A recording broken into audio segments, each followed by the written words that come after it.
Welcome to Eerie Bites of History, your daily serving of strange bites of the past. Today, we're looking back in history with 3 eerie stories, all that happened on July 1st. Let's begin.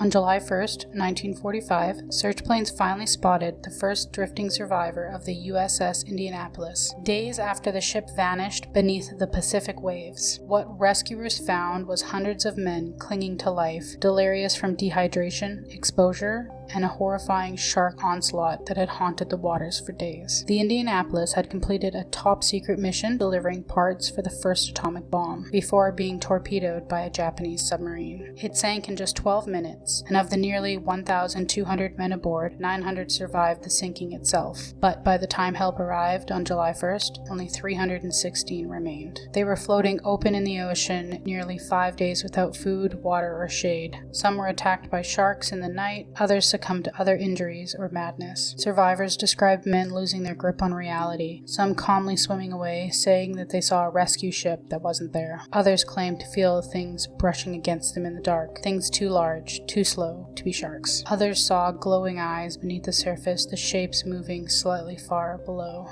The trauma appeared to be playing many tricks on their mind, or was it something else watching and waiting beneath the waves?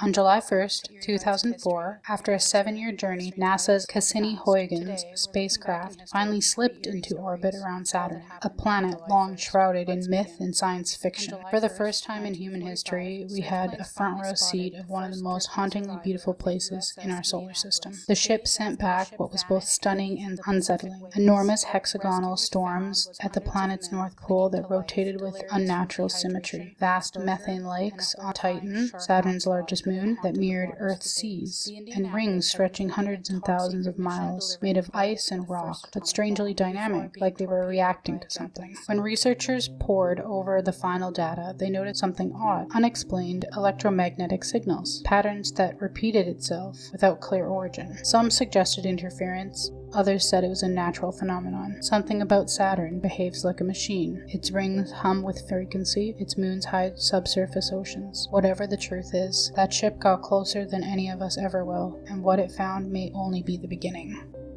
On July 1st, 1869, in the quiet morning air in the town of Brunner, New Zealand, a shattering roar from deep beneath the earth echoed through the air. The Brunner coal mine, one of the busiest in the country, had exploded without warning, instantly claiming the lives of 65 miners. It remains one of New Zealand's deadliest industrial disasters. Investigators later blamed the blast on the fire damp, a volatile mix of methane gas ignited by a spark. Some miners, just hours before the explosion, claimed they heard voices whispering in the tunnels that were empty. Others saw shadows flickering across the walls, even though they worked alone. One man, who reportedly left early, said that he felt something pulling him away from the mine. The blast was so powerful it blew debris from the shaft over 100 feet in the air. Entire families were left shattered. Were those warning hallucinations, or something more ancient buried in the darkness with the coal? To this day, you can still hear the faint humming sounds near the ruins, long after the last miner was laid to rest.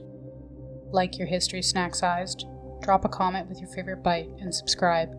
Join us daily for your eerie dose of the past.